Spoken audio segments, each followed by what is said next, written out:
Bienvenidos a una nueva edición de Agenda CNM. Les saluda Liz Rollero y estamos con ustedes vía JNE-TV a través de la señal de Movistar TV, canales 44 y 516. Para hoy les tenemos preparado un informe especial a cargo de Sandra Pursujrap, pero eso lo veremos más adelante. Ahora vamos con el resumen de la semana. El presidente del Consejo Nacional de la Magistratura, Guido Aguila Grados, afirmó que la reforma de la justicia en el Perú debe ser integral y respetar el marco establecido por la Constitución de 1993.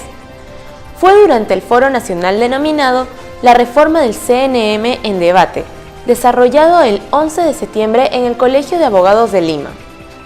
Aguila Grados explicó que la reforma debe ser integral porque si solo se limita a modificar el procedimiento de elección de los integrantes del CNM, entonces poco se avanzará. Hay temas transversales en el Poder Judicial, Ministerio Público, CNM, Procuradurías y Academia de la Magistratura que deben ser mejorados en beneficio de la ciudadanía, indicó. Añadió que, en el caso del CNM, cualquier modificación debe respetar la voluntad de los constituyentes de 1993 que otorgaron una primacía a la representación de la sociedad civil sobre los representantes del Estado. Una de las virtudes de nuestro sistema es que evita la politización del nombramiento y ratificación de los magistrados, enfatizó. Recordó que hace un año el CNM fue la primera institución del sistema de justicia que presentó un proyecto de reforma constitucional que, por una parte, exige las más altas calificaciones académicas a quienes aspiran a ser consejeros y, por otra, dispone que se realicen elecciones universales para otorgar mayor legitimidad a los integrantes del CNM. Cabe destacar que en el importante foro también participaron el decano del CAL, Pedro Angulo Arana, los congresistas de la República Úrsula Letona Pereira y Marco Arana Segarra, así como los juristas Raúl Ferrero Costa, José Palomino Manchego, Luciano López Flores, entre otros. El Consejo Nacional de la Magistratura, presidido por el Dr. Guido Aguila Grados, innovó la forma de realizar las entrevistas en aras de la transparencia, en el marco de los procedimientos de selección y nombramiento de jueces y fiscales de la convocatoria número 002-2017 SNCNM. Los miembros del CNM manifestaron que se tomó esta decisión para hacer la evaluación más uniforme y equitativa con la finalidad de que la competencia entre los postulantes se aprecie con mayor claridad, además de otorgarles a cada uno una calificación inmediata y en simultáneo, una vez culminada sus intervenciones. Es una señal más de que nuestra institución continúa mejorando y transparentando sus procedimientos, aseguró el presidente del CNM. Por su parte, el consejero Orlando Velázquez Benítez afirmó que la nueva metodología es una mejor forma de comparar el conocimiento. Asimismo, el consejero Baltasar Morales Parragués destacó que la valla que se pone a los postulantes es la misma y permitirá al público que sigue las entrevistas vía redes sociales analizar el porqué de la selección de determinado aspirante. No solo permite comparar el nivel de conocimientos de los aspirantes, sino que también otras competencias, comentó también el consejero Ever Marcelo Cubas. Enseguida les presentamos la entrevista exclusiva a cargo de Daniel Núñez Luján, quien nos acompaña con un invitado especial. Hoy nos encontramos con el magistrado del Tribunal Constitucional, Carlos Ramos Núñez. Bienvenido a Agenda CNM, doctor. ¿Qué tal? Muy buenos días. El pasado 28 de julio, el presidente Pedro Pablo Kuczynski presentó una propuesta de reforma constitucional del CNM. ¿Cuál es su percepción sobre esta propuesta? Miren, yo voy a plantear el asunto desde mi propia especialidad académica, ¿no? Es decir, no hablaré como magistrado del Tribunal Constitucional, sino hablaré como profesor universitario, ¿no es cierto? Y en el campo que es el mío, que es el de la historia del derecho. Miren, la idea del Consejo Nacional de la Magistratura, digamos, en ese momento Consejo de Justicia, fue concebido. Esta idea fue concebida por el gran constitucionalista Manuel Vicente Villarán, ¿no?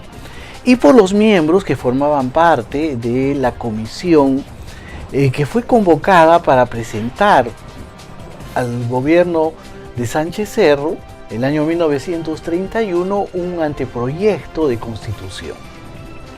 En esa comisión se encontraban figuras, digamos, muy valiosas del mundo académico nacional. Estaba Jorge Basadre, por ejemplo, importante historiador del derecho.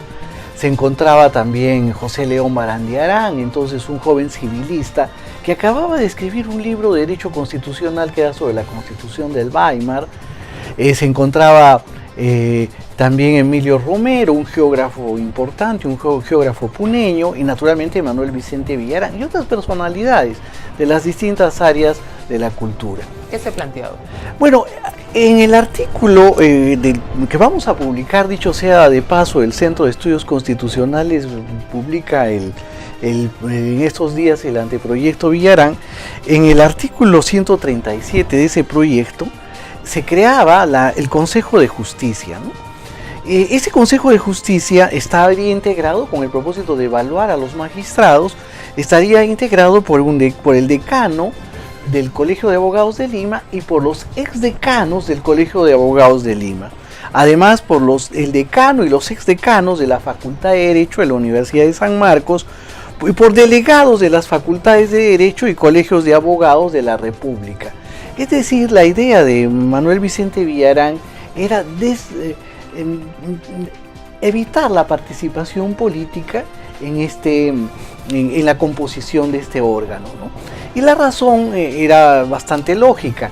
Se trataba de una reacción, la de la Comisión Villarán, frente a lo que había ocurrido, ¿no es cierto?, en la década anterior, ¿no es cierto?, en la época de Leguía, donde se notó una influencia enorme por parte de la dictadura leguista, ¿no es cierto?, sobre la composición misma de la magistratura nacional. Yo tengo un libro que se llama Ley y Justicia en el oncenio de Leguía, que publicó hace 2 años el Fondo Editorial de la Universidad Católica, donde a partir de ese estudio, se puede constatar la estrategia del régimen de Leguía con el propósito de lograr, digamos, debilitar a la administración de justicia, ¿no? Bueno, entonces, y además esa experiencia no solamente era la de Leguía, era también la del siglo XIX, ¿no? ¿Por qué? Porque en el siglo XIX, ¿no?, era muy común que los dictadores, los caudillos, cambiasen a los magistrados a su arbitrio, ¿no es cierto? La independencia del Poder Judicial dependía del azar, ¿no es cierto? No estaba en manos de la propia magistratura, que hubo gestos valientes por parte de ellos, en algunos casos, para lograr su independencia, pero en realidad se trataba pues de un poder disminuido si consideramos a los instrumentos coercitivos, coactivos que tiene el Poder Ejecutivo, ¿no?, que tenía. Había un control principalmente político, se podría decir. Sí, manifiestamente, ¿no? Es decir, Castilla tenía sus jueces, Echenique tenía los suyos, tanto así que cuando de pronto se producía un golpe de Estado, los jueces que habían sido nombrados por el régimen anterior eran defenestrados. También durante mucho tiempo existía la figura, digamos, de la movilidad del magistrado. ¿Qué cosa era la movilidad del magistrado? Significaba que podían destituirlo, es decir, no se le garantizaba su inmovilidad en el cargo o su estabilidad en el cargo. En cualquier momento. En cualquier momento. Incluso una constitución liberal como la de 1856 estableció que los jueces eran movibles, es decir, se utilizaba otra categoría para decir que no podían moverlos, era la amovilidad del magistrado. Pero digamos, prevalecía la movilidad. Entonces, yo creo que en el proyecto Villarán, al cual yo creo que vale la pena volver los ojos, ¿no es cierto?, la idea es que sea la sociedad civil, principalmente a través de la academia, ¿no es cierto?, la sociedad que tenga esta clase, digamos, de control, ¿no? Hay otro detalle, sin embargo, que tiene que ver con la creación del Consejo Nacional de Justicia. Esta fue una creación del gobierno de Velasco a través de un decreto legislativo, un decreto ley, como suele legislar los gobiernos de facto. Es la ley, el decreto ley 18831, que se aprobó el 13 de abril del año 1971.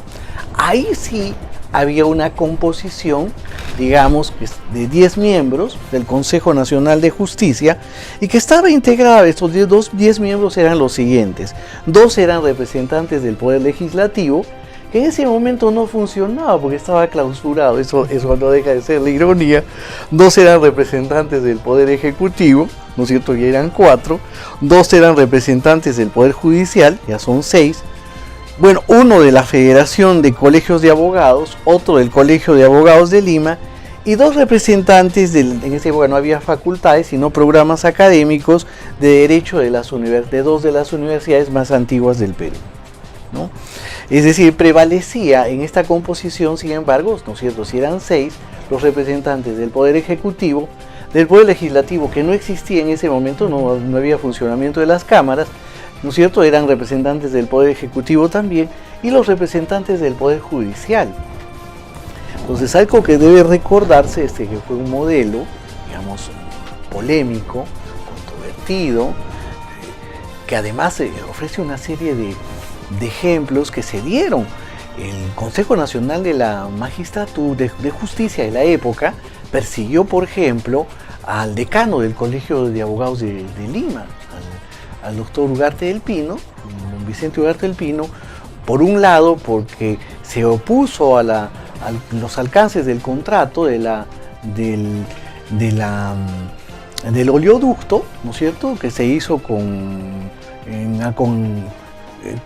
un contrato a través de un convenio con el gobierno del Japón, y también tuvo una posición muy crítica frente al Consejo Nacional de Justicia. Por esa razón, Alfonso Montesinos y Montesinos, que era un miembro, un personaje importante del Consejo Nacional de Justicia, lo denunció, lo querelló a Manuel Ugarte del Pino, y me parece que al doctor Bardelli, que era su secretario, ¿no es cierto?, y fueron procesados. La Corte Suprema, que fue nombrada por el Consejo Nacional de Justicia, los absolvió, y por esa razón esos vocales fueron destituidos por el Consejo Nacional de Justicia. Es decir, hay que tener mucho cuidado, ¿no es cierto? No quiero pronunciarme, digamos, respecto de la constitucionalidad de un asunto que eventualmente puede ser visto, pero creo que desde el punto de vista histórico conviene tener cuidado, ¿no? Es decir, creo que hay situaciones que tienen que mejorarse, ¿no? Puede ser otra, hay necesidad, yo creo, de hacer reformas, ¿no es cierto? Una de ellas es la transparencia. Por ejemplo, yo creo que los miembros, los delegados del Ministerio Público, los delegados del Poder Judicial, deberían de ser nombrados de una manera más transparente, quizás en una votación pública.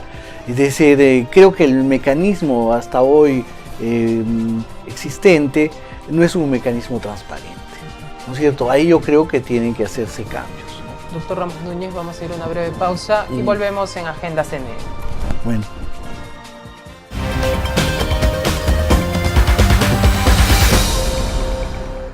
Volvemos en Agenda CNM y hoy nos encontramos con el magistrado del Tribunal Constitucional, el doctor Carlos Ramos Núñez.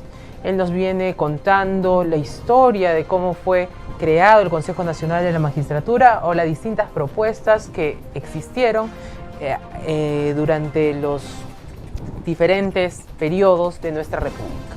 Doctor, ¿qué tal? Nos comentaba que habían propuestas que tenían la conformación del Consejo de la Magistratura, proponían la conformación con agentes políticos y también otros independientes. Más adelante, o en un resumen, en un panorama, ¿se podría decir que han habido propuestas de todo tipo o estas han tendido a ser más un órgano autónomo independiente o un órgano controlado?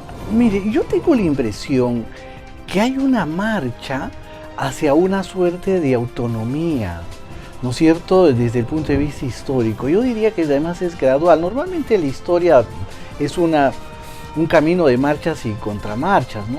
Pero en este caso lo que yo veo es de que hay en efecto como si hubiera una suerte de conciencia histórica hacia ir a mecanismos de, digamos, de consolidación de la autonomía. Es más, cuando se elabora la Constitución del año 1979, como ya se tenía la experiencia negativa del Consejo Nacional de Justicia, ¿cierto? Donde había figuras importantes. Héctor Cornejo Chávez, por ejemplo, digamos, era un destacado profesor de Derecho de Familia, pero era miembro del Consejo Nacional de Justicia, y entonces se prestaba pues para la represalia, para la venganza personal.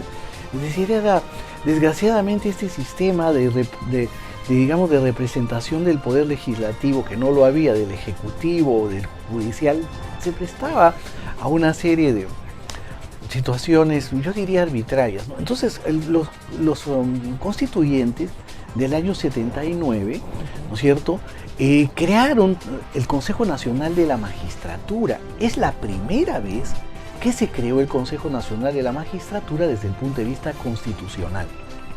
¿Por qué? Porque en 1931 el anteproyecto Villarán quedó en eso, en proyecto.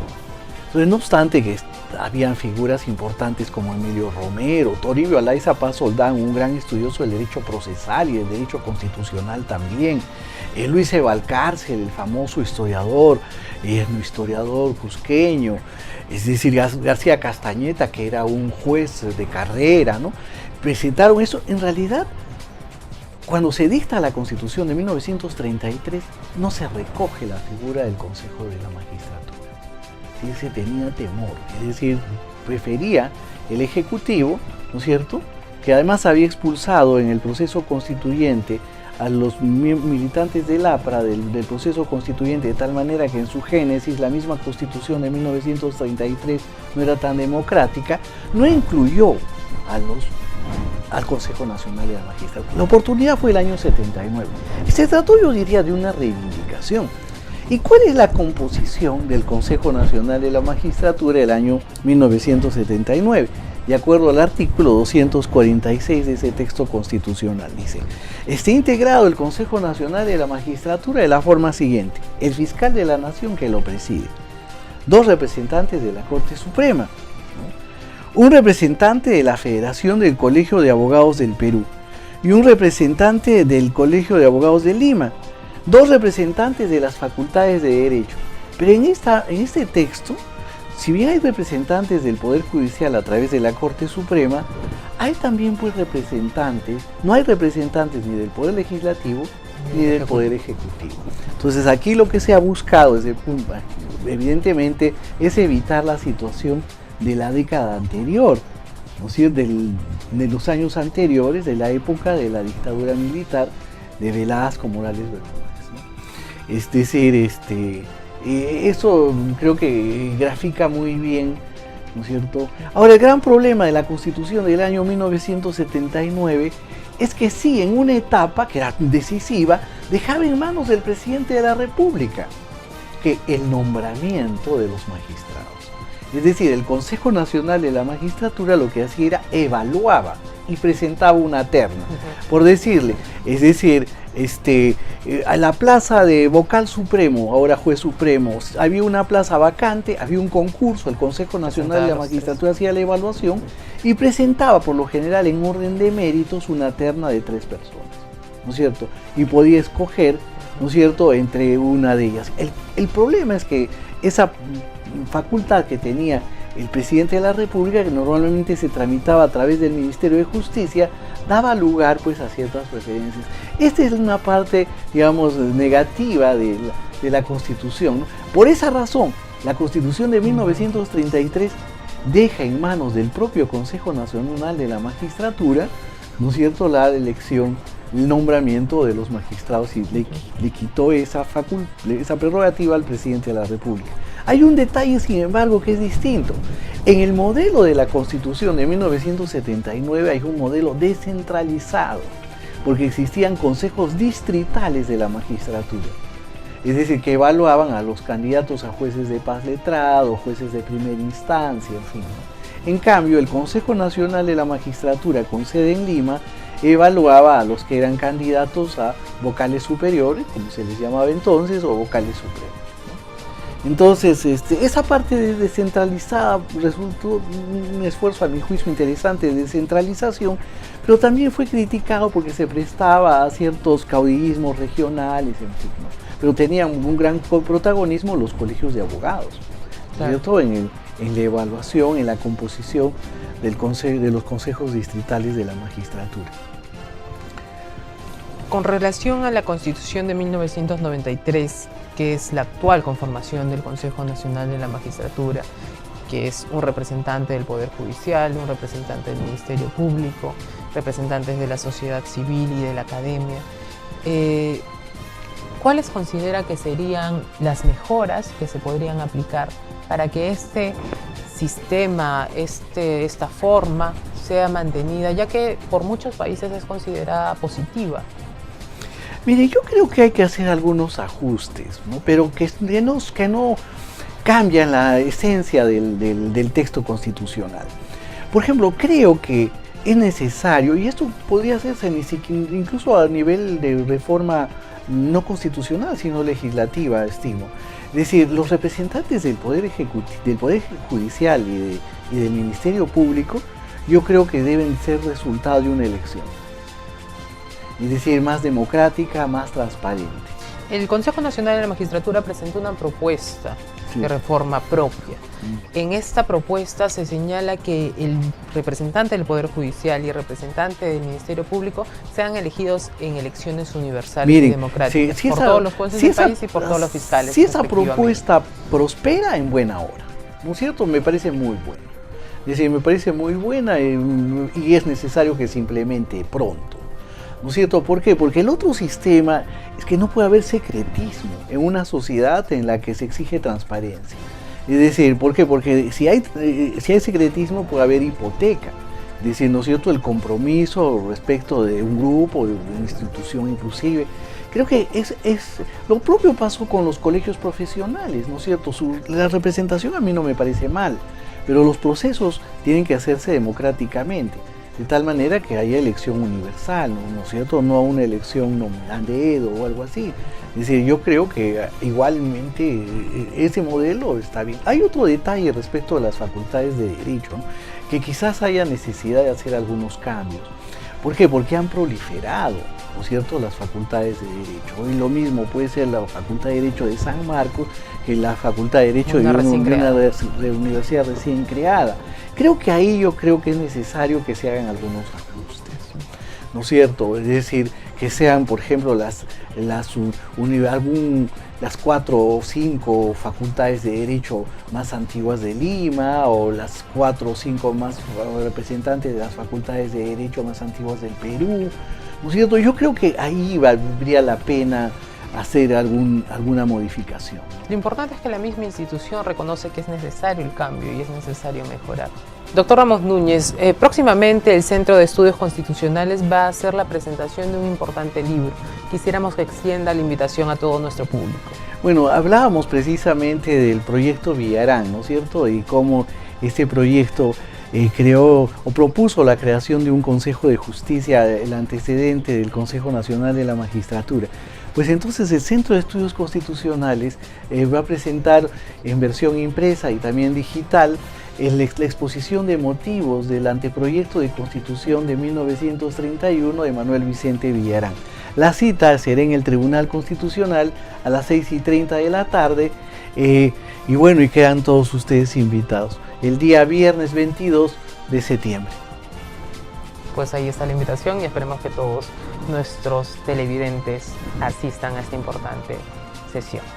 Muchas gracias por la entrevista, doctor, y esperamos tenerlo en otra oportunidad. Perfecto, excelente. Volvemos a estudios con Liz. Listo, perfecto. Continuamos en Agenda CNM y ahora les presentamos el informe especial a cargo de Sandra Pursurrap. Vamos a verlo.